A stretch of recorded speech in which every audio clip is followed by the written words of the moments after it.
Jésus-Christ, je suis hors la tête. Faya, feu, feu, feu, dans ton camp Satan, je suis là, encore dans tes pieds pour te rappeler tes Christ. Ces derniers temps, des nouveaux genres musicaux ont émergé dans l'église, notamment le rap, suscitant ainsi la controverse dans l'église. Certains chrétiens sont d'accord avec, tandis que d'autres répriment totalement cette musique. Mais qu'en est-il vraiment ?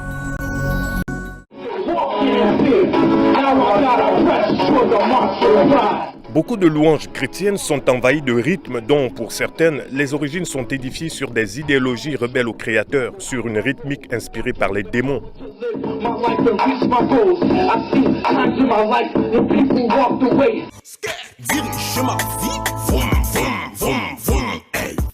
Malheureusement, dans le but soi-disant d'attirer les jeunes, on leur propose la musique qu'ils aiment. Rap, rock, techno, dancehall. Du coup, ils ne sont pas dépaysés, ils retrouvent l'ambiance des boîtes. Tous ceux qui se ligueront contre moi tomberont sous mon pouvoir. L'épée de l'esprit est toujours nue contre ceux qui marchent contre ma maison.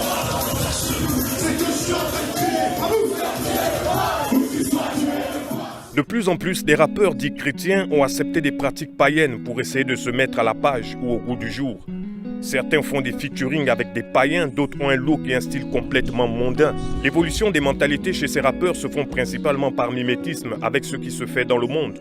Aujourd'hui, pour attirer le païen, il faut faire comme le païen. L'imiter pour lui dire qu'on est comme lui, qu'on est accessible.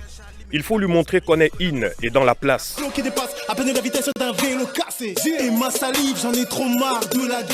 Ainsi, nous avons une pléthore d'artistes chrétiens qui ont décidé de calquer leurs talents sur ceux des païens. Beaucoup de musique, chant et danse ont le parfum du monde.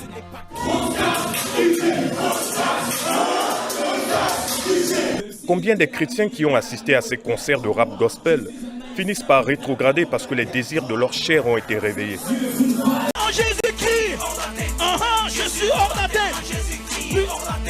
Faya, feu, feu, feu, dans ton camp Satan, je suis là, encore dans tes pieds pour te rappeler tes Christ. Ces derniers temps, des nouveaux genres musicaux ont émergé dans l'église, notamment le rap, suscitant ainsi la controverse dans l'église.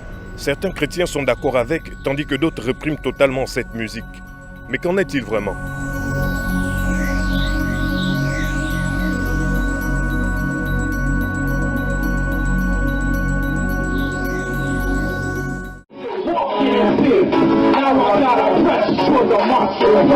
Beaucoup de louanges chrétiennes sont envahies de rythmes dont, pour certaines, les origines sont édifiées sur des idéologies rebelles au Créateur, sur une rythmique inspirée par les démons.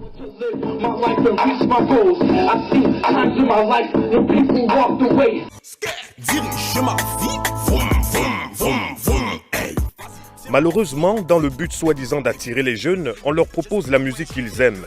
Rap, rock, techno, dancehall. Du coup, ils ne sont pas dépaysés, ils retrouvent l'ambiance des boîtes. Tous ceux qui se ligueront contre moi tomberont sous mon pouvoir. L'épée de l'esprit est toujours nue contre ceux qui marchent contre ma maison.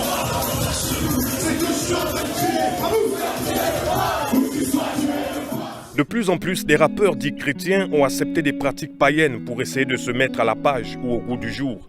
Certains font des featuring avec des païens, d'autres ont un look et un style complètement mondain. L'évolution des mentalités chez ces rappeurs se font principalement par mimétisme avec ce qui se fait dans le monde. Aujourd'hui, pour attirer le païen, il faut faire comme le païen. L'imiter pour lui dire qu'on est comme lui, qu'on est accessible. Il faut lui montrer qu'on est in et dans la place.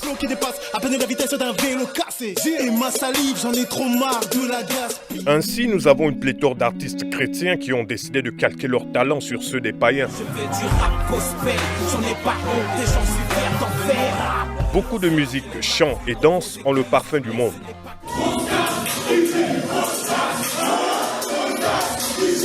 Combien des chrétiens qui ont assisté à ces concerts de rap gospel finissent par rétrograder parce que les désirs de leur chair ont été réveillés.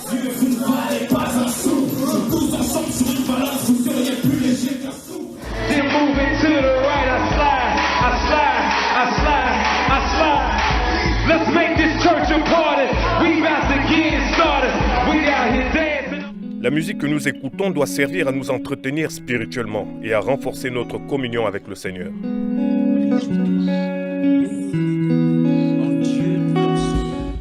Entretenez-vous par des psaumes, par des hymnes et par des cantiques spirituels, chantant et célébrant de tout votre cœur les louanges du Seigneur. Éphésiens chapitre 5, verset 19. Il est dommage que certains musiciens chrétiens aient tendance à copier la musique qui ne trouve pas sa source en Elohim. Le résultat est que l'orgueil, la sensualité et en un mot, les passions de la chair se transmettent à travers des œuvres d'origine mondaine ou occulte. La musique dite gospel est parfois plus dangereuse et séductrice que les musiques mondaines.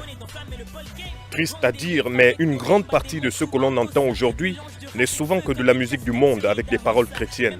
Douter, faut pas douter. Douter, faut pas douter. Douter, faut pas douter. On y va. Yeah, yeah.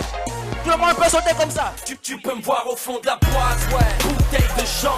Si tu me vois à genoux, c'est que je suis en train de prier. Je mets le rap à 4 pattes. Bienvenue sur la piste de danse. À Panama, on est les boss. À Panama, on est les boss. Que je suis en train de crier. Où tu sois, tu as le boss. Où tu sois, tu es le boss. En l'honneur de Jésus-Christ, je veux stopper ma guerre. Quand l'amour est en marche, je pose le pied sur la terre. Satan veut enterrer la hache.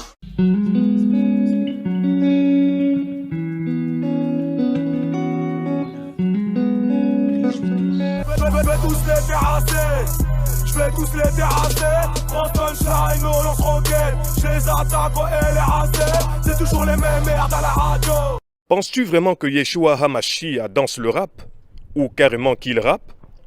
Dans le livre d'Amos, chapitre 5 au verset 23, le prophète Amos parle d'une musique religieuse qui est en abomination à Elohim. Éloigne de moi le bruit de tes cantiques. Je n'écoute pas le son de tes luttes. Nous ne pouvons pas nous cacher derrière une musique dite gospel qui nourrit nos émotions et réveille ce qui est charnel en nous. Lorsque nous considérons ce qu'est la musique chrétienne et l'adoration aujourd'hui, il est clair que l'esprit du monde a envahi l'Église. La louange adopte souvent le même style de musique que celle du monde et cela emmène une confusion chez les chrétiens, surtout chez les jeunes. Malheureusement, ce n'est pas parce que quelque chose porte l'étiquette chrétien que ce sera nécessairement bon pour leur vie spirituelle. De même, il y a aujourd'hui une musique et une adoration qui témoignent à nos cœurs qu'elles viennent du Seigneur. Il y a également beaucoup de musique, chants et danses qui ont le parfum du monde, un parfum charnel.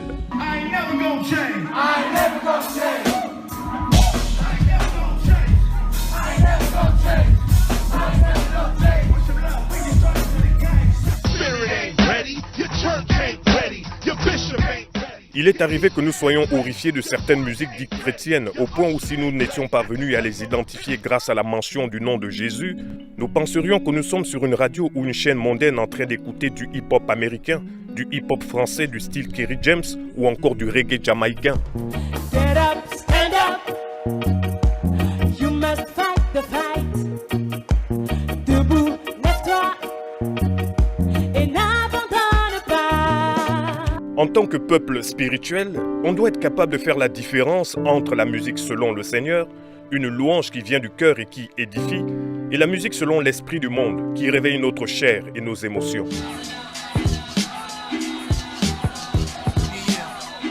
Les adeptes chrétiens du rap ou encore du hip-hop sont en fait au service de Satan qui joue de leur ignorance pour infiltrer l'Église sans résistance.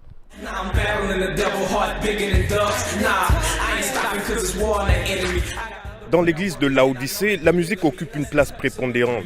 Elle est généralement mélodieuse, prenante et dangereuse. Il y a beaucoup de rappeurs qui sont en train de venir. Chantent comme les rappeurs gangsters. Ils chantent comme les rappeurs pimp. Oui, c'est juste c'est la même fréquence, mais ils parlent juste de Christ. Tu vois ce que je veux dire? Voilà la question basique. Est-ce que ça va toucher le salut des jeunes? C'est ce qui vient après. Tu veux me dire, tu changes juste les fréquences, mais tu changes pas les paroles. Mais tu changes juste un peu les paroles. Si tu enlèves le diable, les choses de ce monde, la rue, plusieurs choses, et tu mets Jésus, tu mets Christ et d'autres choses. Et tu penses que c'est comme ça que tu vas prendre les jeunes? C'est comme si les jeunes, ils sont stupides, ils sont pas bêtes. Ils savent faire la différence entre le bien et le mal.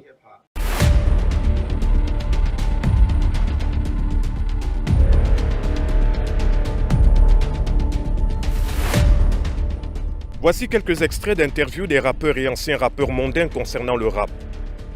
S'il n'est pas révolté, le rap perd son âme. Pour moi, le rap s'apparente aussi à la colère. C'est une forme d'expression employée par certains jeunes pour parler de leur vie, de leurs difficultés et exprimer une contestation. On l'oublie, mais le rap est une musique de révolte. Aujourd'hui, on en arrive à devoir justifier que le rap soit une musique de révolte. C'est fou. C'est sa vocation première, mais elle est si peu représentée par les rappeurs actuels qu'on perd ça de vue. Le rap est issu de la rage du peuple noir des États-Unis et des discours de groupes révolutionnaires noirs, dont les Black Panthers, diffusant leurs messages sous forme de rimes et de rythmes percutants. Ces groupes révolutionnaires des années 60, armés pour la plupart, véhiculaient des messages de haine et de violence à cause de la généralisation de la grande souffrance du peuple noir aux États-Unis. En 1968, une vague de contestation déferle en Amérique et dans le monde. Les Black Panthers s'organisent dans les quartiers. Ils décident de s'associer aux gangs qui attirent les prolétaires et les opprimés. La police, ennemie commun des gangs et des révolutionnaires, subit alors des attaques redoutables. Lorsque le mouvement des Black Panthers s'effondre, il ne reste plus que les gangs pour tenir tête à l'État. Les jeunes en rupture avec le système rejoignent les gangs pour ne pas rester isolés. Mais la violence se déchaîne et la jeunesse aspire à autre chose. Lorsque les gangs posent les armes, ils se tournent vers la musique, notamment le rap.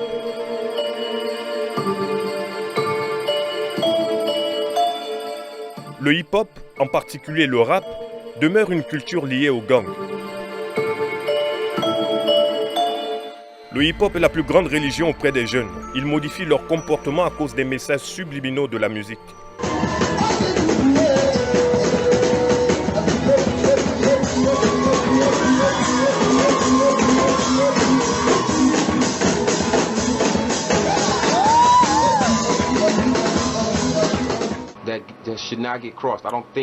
Je ne pense pas que le hip-hop peut être dans l'église.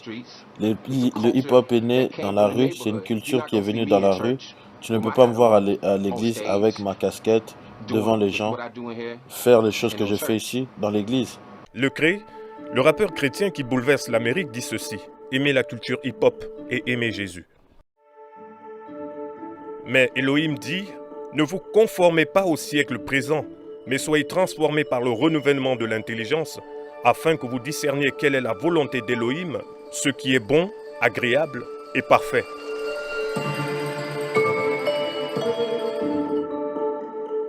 De plus, en 2017, ce rappeur chrétien a signé avec l'une des plus grandes maisons de disques mondaines, Rich Records, qui gère notamment Beyoncé et Pharrell Williams. Comment un chrétien peut-il faire un partenariat avec des personnes qui vont l'influencer dans les ténèbres? First time here, BET? BET Awards, so you know it's awesome to be here, and I'm you know again I'm a fan of all these artists. I'm a fan of all these artists. Seeing J. Cole, I'm looking forward to seeing Justin Timberlake do his thing as well. And actually listen to Justin Timberlake and J. Cole and all that stuff. Yeah. Oh yeah, absolutely. See, at the end of the day, for me, it's about good music.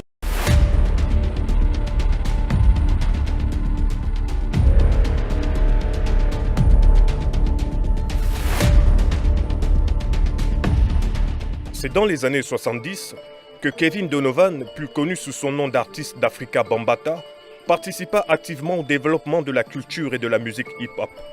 Le hic, c'est qu'il fonda le hip-hop sur la base des enseignements zoulous et ceux de l'Égypte antique.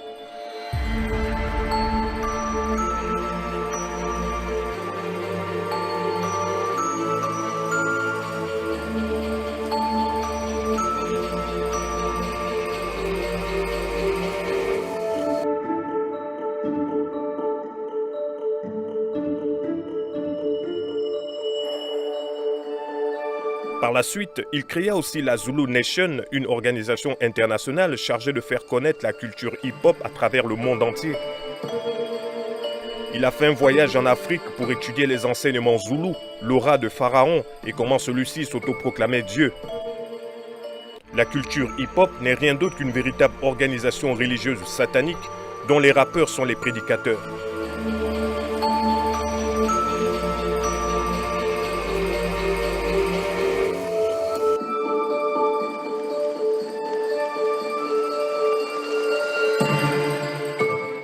Le rap, ce mouvement culturel et musical, est l'un des 5 piliers de la culture satanique hip-hop.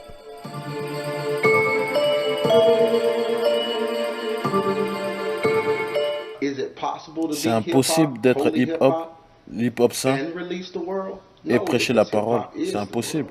Parce que le hip-hop est la parole de la culture. Le Seigneur est-il réellement au centre de nos ministères ou seulement dans la forme? Quel a été le réel impact de nos projets au sein de la vie des personnes touchées? Au final, n'atteignons-nous pas ces chrétiens en satisfaisant leur chair? Dans Lévitique au chapitre 10, il était formellement interdit d'apporter du feu étranger sur l'autel, c'est-à-dire un feu qui venait de l'extérieur. Concrètement, le feu étranger était un feu qui ne prenait pas sa source sur l'autel. Il était considéré comme étranger tout simplement parce qu'il était prélevé en dehors des limites fixées par le Créateur.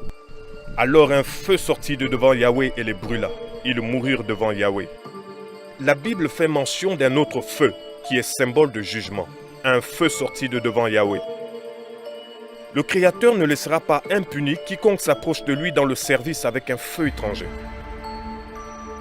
C'est à chacun d'entre nous de vérifier la provenance du zèle ou de la passion qui nous anime. Tout service chrétien qui ne prend pas sa source dans le sacrifice de la croix subira le jugement implacable du Créateur.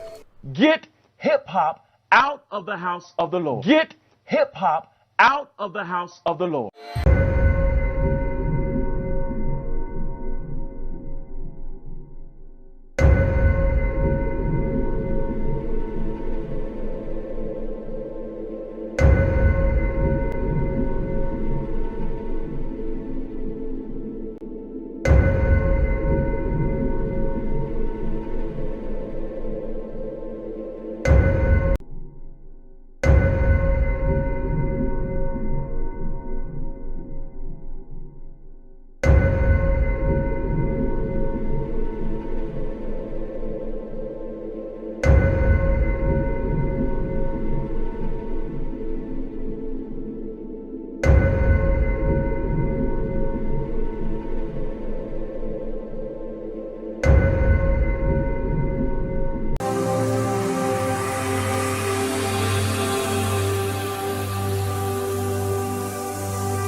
Jésus-Christ TV, vous connaîtrez la vérité et la vérité